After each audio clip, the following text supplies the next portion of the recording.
So let's start out. I'm Paul Magnuson. Thanks for being here today. This is our series of talks that we've been doing with the ECIS Special Interest Group for Reform Research-Informed Schools. I suppose there's a reform element in there too, but research-informed schools. We have Hermione Paddle from the Bavarian International School coming. She'll be our moderator, so to speak, but we're quite informal. We just want to hear a little bit about what Matt Walsh has been doing this year. He actually started maybe the year before this year, or even before that, I'm not sure. So Matt will keep it pretty short. Hermione will guide us through a conversation afterwards, and everybody can feel free to contribute and ask things and so forth. So I think with that simple intro, we'll turn it over to Hermione, if you're going to do a little bit of an intro for Matt in any more depth than that, or directly to Matt. Good morning. Hello, I'm Hermione. I'm in Munich and it's May Day. So it's Labor Day here, the 1st of May. We shouldn't really be working, but I thought I'd pop in for this because I think learning doesn't really count as work. At least I'm telling myself that anyway this morning. So I'm also a Langlet teacher, and I'm really happy to be part of this morning. I'm just going to introduce Matt and talk a little bit about what he's doing. So he's been at the Leysin American School for 2 years, but he's been very international and worked in Australia, excellent choice, the UAE, Canada, and South Korea. And his master's is in educational for critical and creative thinking. But this morning, he's going to talk about his own action research into some of the work that he's been doing with his grade 11 and 12 IB Langlit classes, where he's been looking at kind of lenses and theories and ways to approach these kind of literacy lenses that he's going to talk about. And his research questions asks, how should I cultivate and engage with student voice to improve the teaching and learning of literacy lenses theories in my classrooms? So without further ado, welcome Matt, and tell us about what you've been up to. Hey, good morning. Thank you. Well, first of all, I want to start off by explaining what I mean by a lens. So it's just a synonym for a theory, right? So Maslow, feminism, eco-criticism. But I prefer the word lens because the metaphor really helps kids to see different aspects of the text. It encourages them to put on that lens. Like we literally in class will mime that so that they understand that they're trying to do something different from their normal reading. My motivation was when I first got here, met Paul, Aaron as well, and they encouraged me to take on this project, that there would be some time and even a stipend. So that felt really nice to be supported. And just institutionally, I mean, even the head of school talks about the resident scholar program. So it's part of what we do in the culture. And I just wanted to get involved. Philosophically, I mean, my project is allied with Paulo Freire, who asserts that, the purpose of teaching is to create a world where it will be easier to love. And so that's where I'm just coming at it from a moral position. And yeah, so out of that and my interest in theory and critical thinking emerged my question about how do I cultivate better learning of lenses by using student voice. So my aims, first, of course, is that every student should increase their accuracy and sophistication. There should be transfer across or beyond my classroom into the real world and across the IB, aiming to improve exam results and, of course, to foster lifelong compassion. Of course, the question might be, well, how do lenses actually foster compassion? What's their role? And I think one example could be looking through just a little bit of Riding Hood. So from a dominant reading, of course, the story means that we should obey our parents and distrust strangers and beware marginal spaces. But if we put on that feminist lens, we might ask, well, why do females require male saviors? Or students might ask, well, who's entitled to safety or to agency? And what we really want from the IB Langlit perspective is to have students asking, how are fairy tales complicit in reproducing patriarchy or injustice? And from a Marxist perspective, why is the wolf hungry? From an Orientalist perspective, why is the non-white the villain again?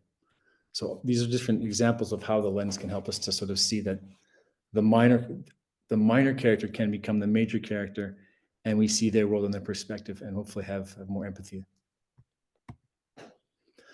So what did I actually do? What's my method, right? So I was big on Padlet. Every term I would put up Padlet prompts and then reflect on those, and then act on them. And it just became this iterative process. So which prompts, I mean, it was a learning process for me too. It's the prompts that tended to produce the best results for me were stop, start, continues. And for example, so here you can see students saying, can you show us some essays that apply the lenses, which was really good. I hadn't thought of that. Also, being more factual. So the middle one was from a student who was more struggling. He just needed to know the nuts and bolts. So I was like, okay, let's do some vocab work. Then so this is the reflective part, right? So I had to collate the responses, trying to identify patterns and surprises. And then I would pick a couple things to work on each term. Obviously the list was too long to do everything at once, but it was helpful to sort of go through and isolate a few things to work on each term. So here's some examples of what I implemented. First of all, like those students who were saying we need some help with the basics. I created some vocabulary lists on Quizlet, and using AI, it was actually super easy once you get the hang of it. So you ask AI to generate the lists. So that's the school bus there. And then in Quizlet, there's an import function. So you can just copy paste right into Quizlet, and there you go. For the essays, again, AI was a big help. Please create a feminist essay on Dostoevsky's Crime and Punishment. And there it is. And then you can refine it. And one thing that I found really helpful was to ask AI to add more inferences at the end of each buddy paragraph. So then they become really rich, full of insights and implications, which is, of course, in the IB, we're really guiding students towards. And then again, with the essays, there's a variety of activities you can have the students do, whether it's respond to it, improve it in pairs, pick out the best parts. I mean, that's sort of endless. Another thing that helped a lot was adding to the peel structure. So I added L for lens and P for positioning.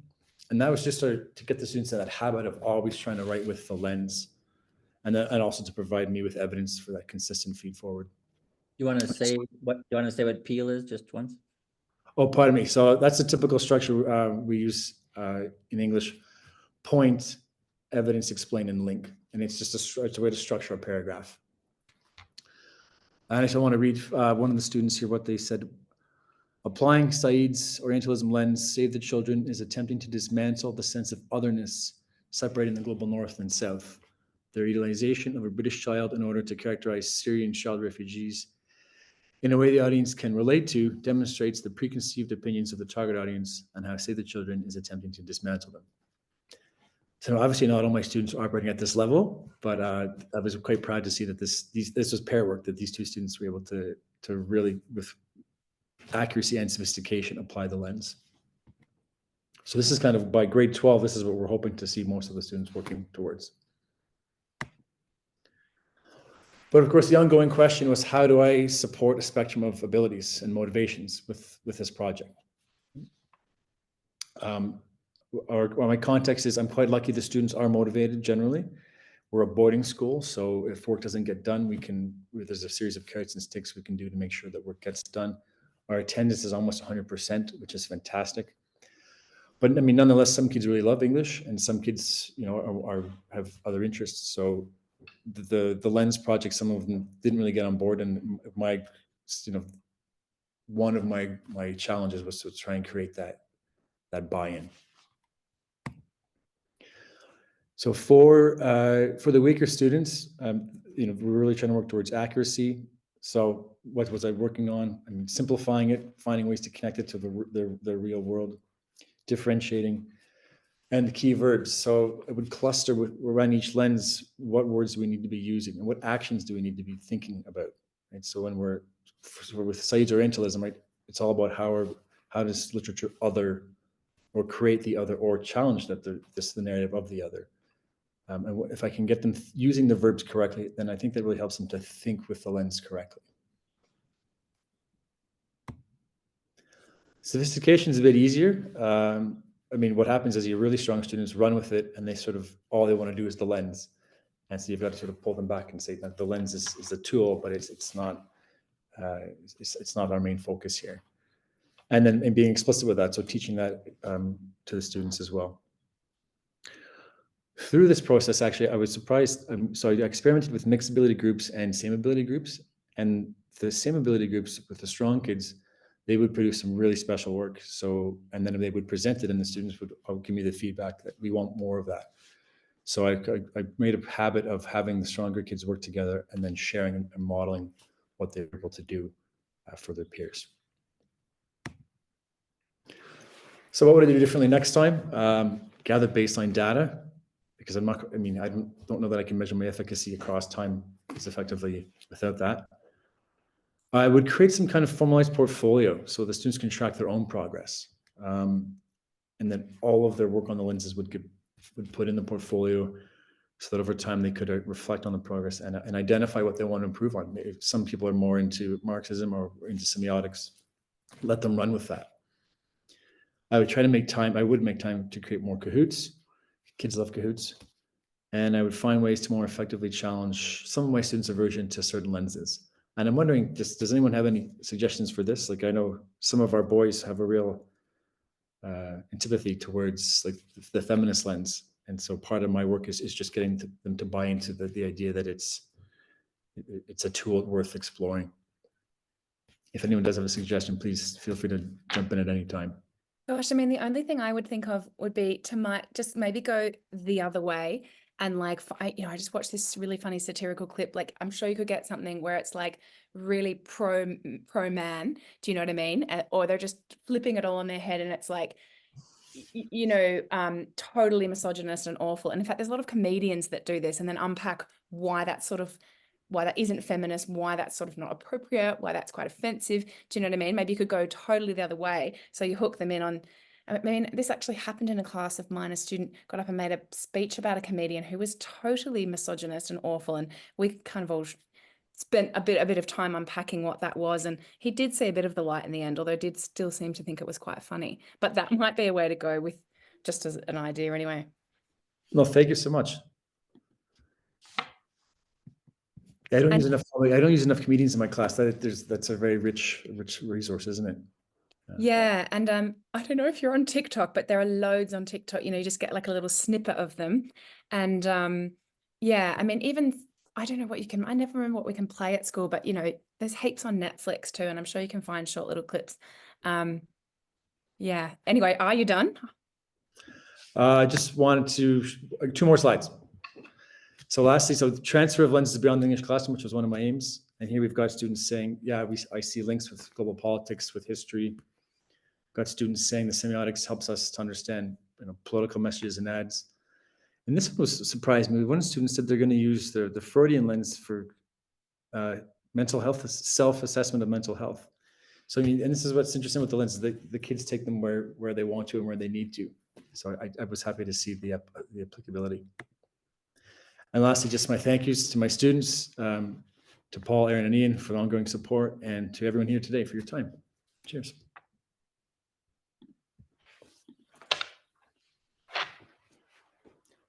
Well, thank you very much.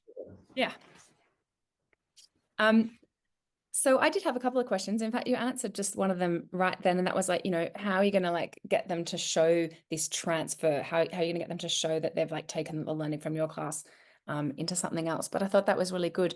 I had a quick question just though about the content. Were you using these lenses for like literary or non-literary texts, or both? Like, how did it work in terms of the curriculum?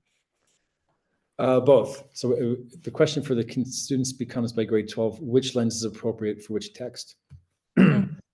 So for example, we're doing Banksy. So, the Marxist lens applies fairly well there. Whereas when we're doing, I'm trying to think, right now we're doing The Visit by Dürrenmatt. Semiotics helps there. So it really depends on them to slowly build up the confidence to pick the right lens, but across all texts. Okay, great. And then I think you talked a little bit about student voice, and I just wonder what you meant by that, because sometimes I've heard student voice to mean kind of something a little bit different. What did you mean by including student voice throughout the process? What did that mean to you? Yeah, good question. To me, student voice is literally like the students having input into the process, trying to get to visibilize, to use John Hattie's terms, their interests and their learning. So the palette for me was this way that it was very concrete. I could go back to it. I could look for trends. I could see how the kids' opinions change as well over time. And so to me, student voice is literally them coming to the table and sharing their views. What are some of the definitions of student voice that you're familiar with? So our principal at my school did his PhD in student voice, right? And that meant for us as teachers that once a term, the students would get up and the students would interview each other about all the things. I guess it does mean the same thing, but as a staff member, it felt like the students were telling us what they wanted us to do differently. So a bunch of students went around and interviewed other students all across the school, and they got up on stage and told us all the things that they like. Some of them things that they loved that we were doing, and some of the things that they hated. So I'm sure you can empathize with a lot of it, but we sort of and we're still probably in a transition phase between using Manage back in Google Classroom, and they don't really do the same thing, and everybody's posting everything twice, or some teachers aren't posting it twice, and the kids are just having a meltdown, and they'd say, can you please not do it like this, and can you do it like this? And some of it was really productive, and other times it felt like the students got up on stage and told the teachers everything they hated about school, and it wasn't terribly effective. And so when you say student voice at my school, everyone rolls their eyes and goes, oh, we don't want to listen to that. That's a slight exaggeration, but I think the way that you're talking about it in your own classroom, where you're like, I'm getting feedback from my students, and that's we're working on this together, that feels much more realistic and doable. So there's a couple of questions coming in from some other participants. Adriana asks, how do your students acquire a strong conceptual understanding of your chosen lenses? And that is really the key pedagogical question, right? So, I mean, how to start, again, simplifying as much as possible, what are the key claims? Like feminism is concerned about oppression of patriarchy, and literature is complicit in that oppression. The kids can wrap their heads around that. As far as can they then extract inferences by looking at text, that comes down to a lot of practice. Like just the other day, we were looking at something from Philpott about a turtle, and it lists a bunch of heroes, and all the heroes are male: Tesla, Einstein. And a few of the kids were able to notice that. But I mean, that's quite advanced. This is like what's absent from a text. But we do ask those types of questions. Who's privileged, or what is privileged? What is deprivileged? And there I'm leaning on Alan Luke, a Canadian theorist, his critical literacy model. But again, a lot of practice and a lot of different types of inputs. So whether it's reading, video, audio, I mean, your typical sort of what you would do to differentiate to teach any abstract concept, right? Like TOK type stuff. I hope that helps, Adriana. I just had a thought too, when you were talking about thinking about how you could catch maybe some of the kids in your class that aren't that interested. I think when things like feminism go too far in the other direction, and they become as almost as misogynistic as what some, it used to be in the past. So there was a really interesting thing about a woman who was doing, she calls it microfeminism. And what it is she's doing all these really irritating, she thinks she's very clever, she's very youthful, let's call her Gen Z. She's doing all these little tiny things in the workplace that are like, oh, anytime I get an email and I'm the superior, I'll always ask a man to make sure he does the calendar event, or I'll always assume that somebody is a woman. If it's a CEO, I'll assume that she's the woman, and not a man if I don't know who it is, and say she, which seems to irritate everybody. And I think some of these can be really helpful, but what she was doing seemed, I don't know, like a little bit kind of basic. And I think it could be really interesting to look at something like that and say, like, why is this helpful towards the cause of feminism, or why is it not?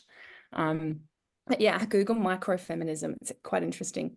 Okay. There's another question here from Aaron, who says, for those who struggle with the lenses at a conceptual level, what approaches did you use to help them better understand them? Or did you encourage them to avoid using the lenses and just focus on other features of the texts?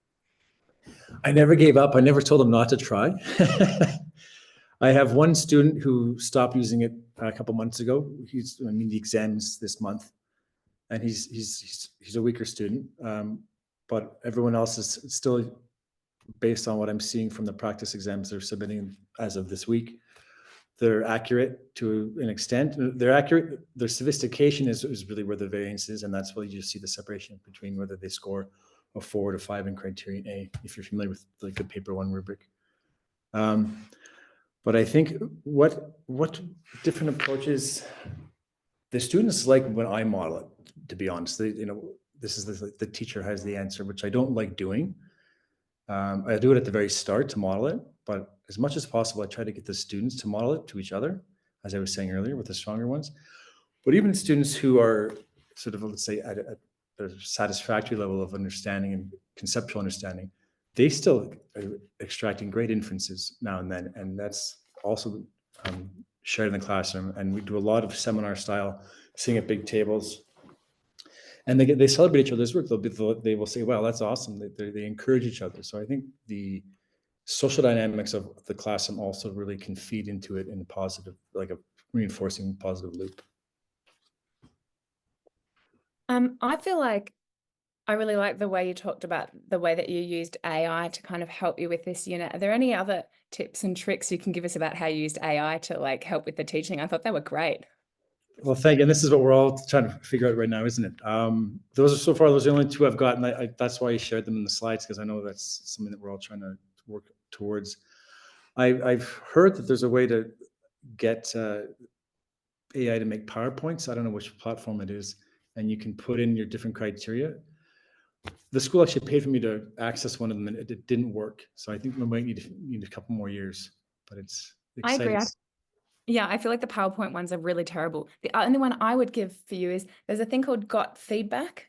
It's by Student Learning, and you can put an essay in. You can put an essay in or a creative story, and it will give feedback. So it's not a way to cheat to write your essay. It's a way to like get, I guess it's a way for the teacher to get the feedback, but students can put their own essays in, and it either gives you critical feedback about like their construction and their argument, or feedback about if it's a narrative about like the ideas that go into it. It's interesting. It's not brilliant, but it could be like worth unpacking. So there's a few more questions. Paul says, I love the theme of working within a subject area, so English Lit in this case, with an eye towards transfer, applying learning beyond the classroom, and playing with the question, what is left over when the specific content of a given class is forgotten? I think there's a huge potential here. I was wondering if anyone wants to comment on this anymore.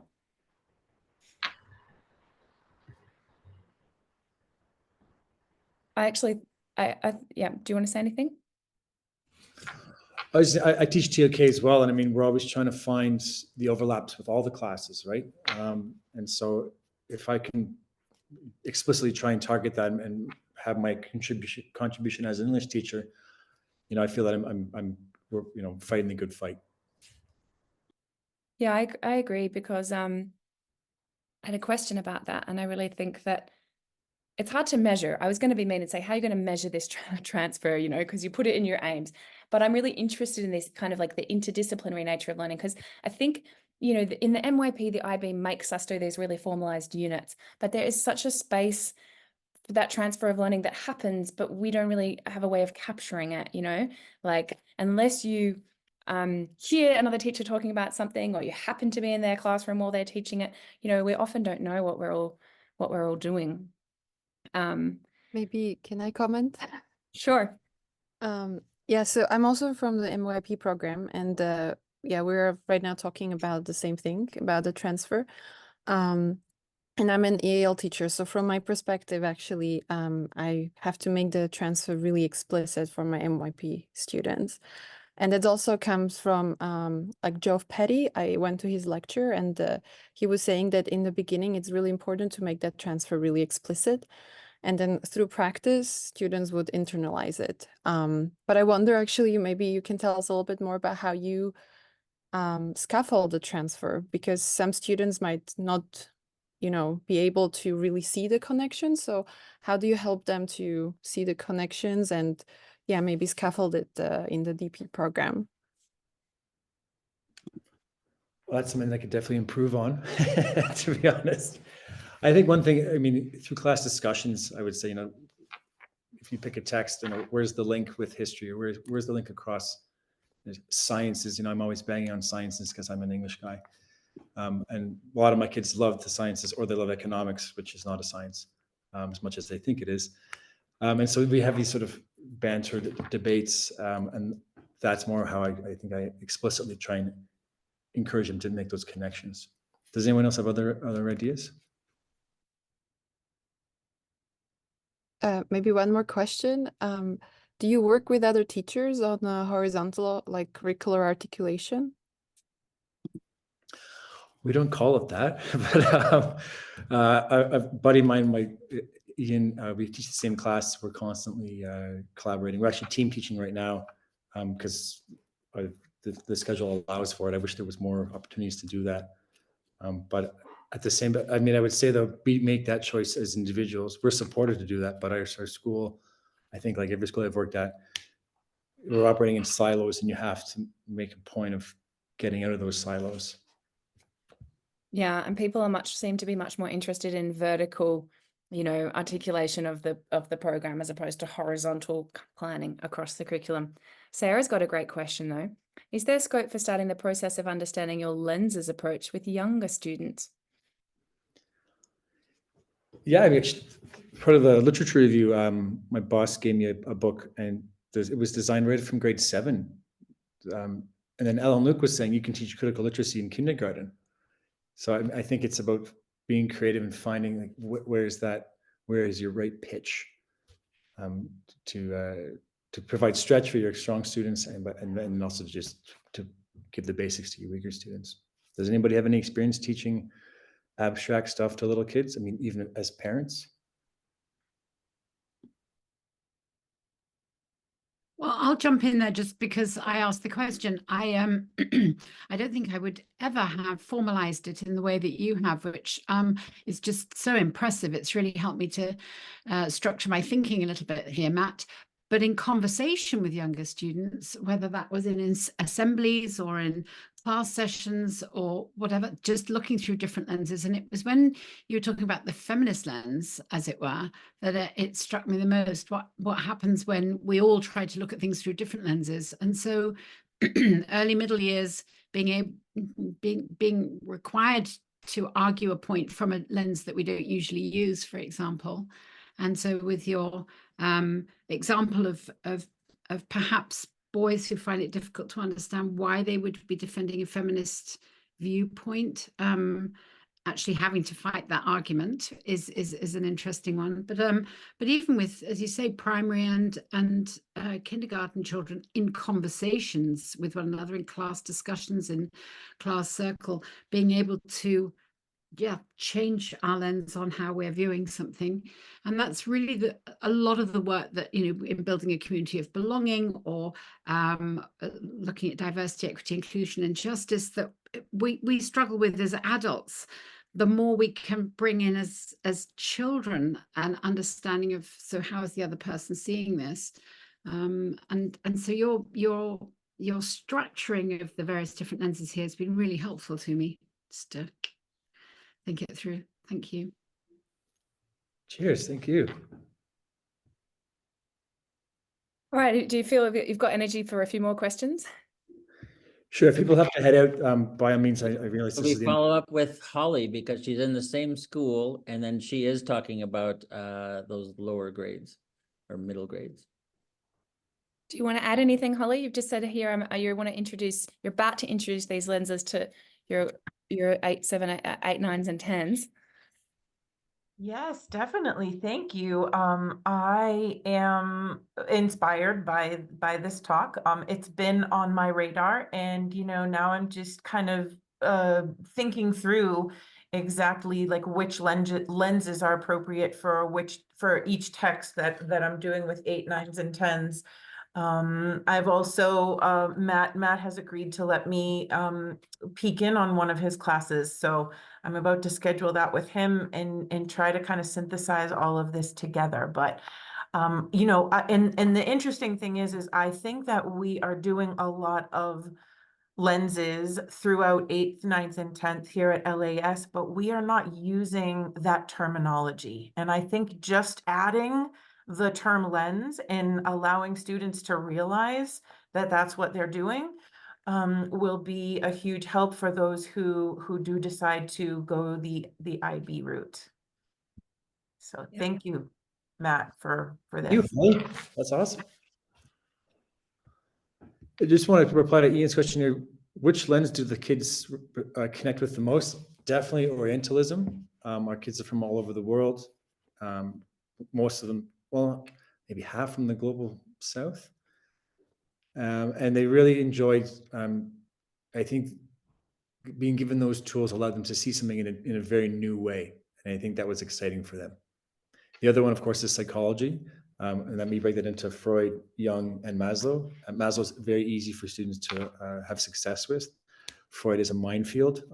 Be careful. But yeah, so those would be the two I would say: Orientalism and psychology. All right. Ian says, as the lenses are commonly referred to as critical lenses, it seems that these different ways of critically interpreting a huge variety of global issues and everyday situations can only help us to become more compassionate and engaged listeners and communicators. Yeah, I mean, that's a really great comment, isn't it?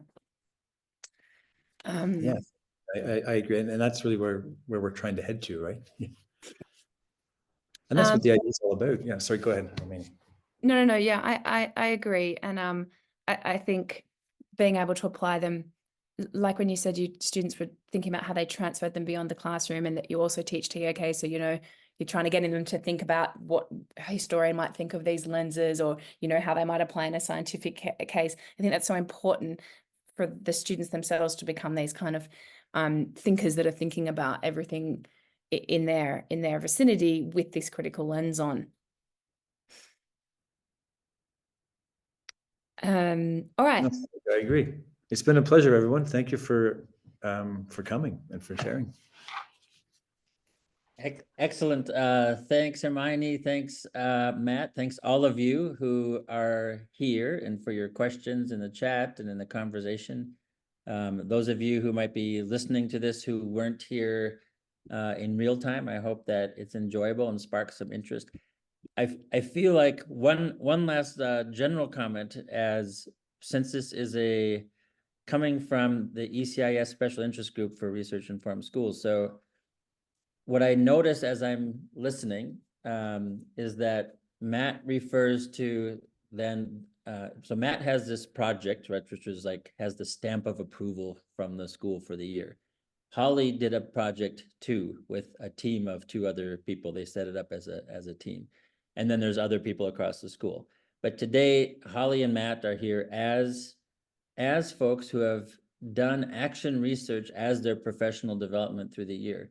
And you see how Matt says, well, I'm working on this thing, but I'm constantly talking to this teacher next door, Ian, who's also on the call, right? So I'm forging this knowledge in what Matt said early on in your presentation were iterations, right? Trying things out with the students. On a bigger level, you're doing iterations of trying this whole thing out and fixing and learning as you go with Matt's help. And then of course, Aaron is down the hall. This gives another excuse or reason to be working with Aaron from the English department, right?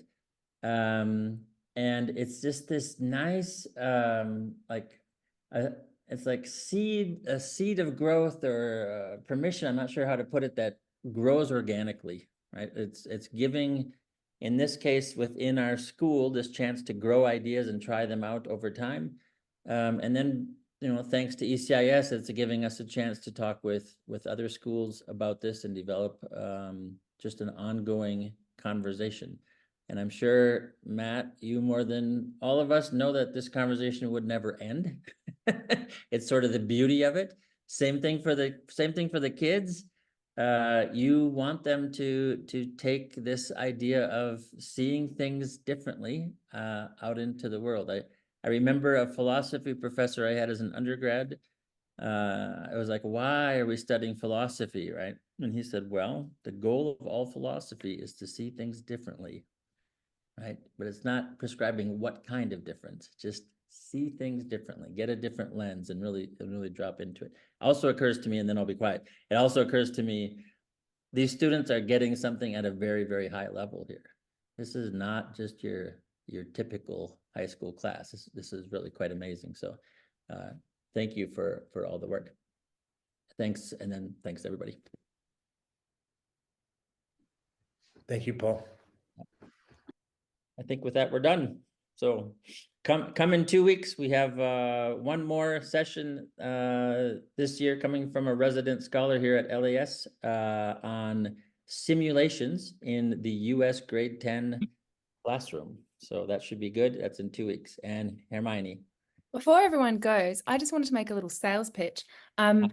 I've taken some time off from teaching and I'm doing my PhD, and I work for 2 different journals and they have a real teacher focus.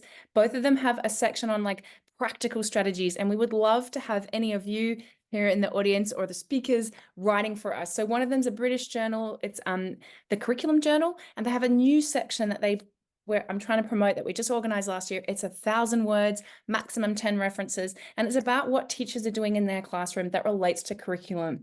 And you can be from anywhere in the world. So we would love to hear from you. I'll put my email in the chat if anyone's interested. It's just got to relate to curriculum in some way. The second journal is from Australia because I'm Australian, and it's about literacy. It's got a more middle years focus, so that's upper primary and lower secondary, and it does need to have some kind of literacy focus. But if anyone's interested in writing for either of those and is not sure what they want to write, I would love to hear from you. Because it sounds like there's lots of great ideas, particularly from this Leysin American School, Paul. You sound like you've got such good resources and such good programs going on for teachers to be doing their own action research. So if anyone's interested, I'll put my email in. I'd love to hear from you. Perfect. Those are big opportunities, really good professional development, and great for creating a network of support. Thank you, Paul. Thank you, everybody. Thanks for Thanks, coming. everybody. See you in 2 weeks. Thank you very much, Matt.